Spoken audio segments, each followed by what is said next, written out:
In this video, we will show you how to change your BRUIN Connect password. From your BRUIN Connect dashboard, click on your name in the top right-hand side of the page and click Settings.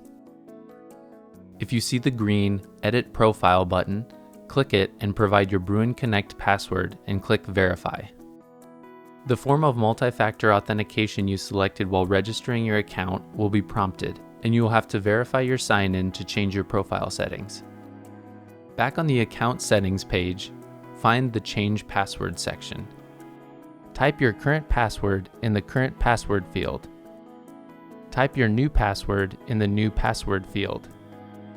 Retype your new password in the Confirm New Password field and click the Change Password button. Thanks for watching.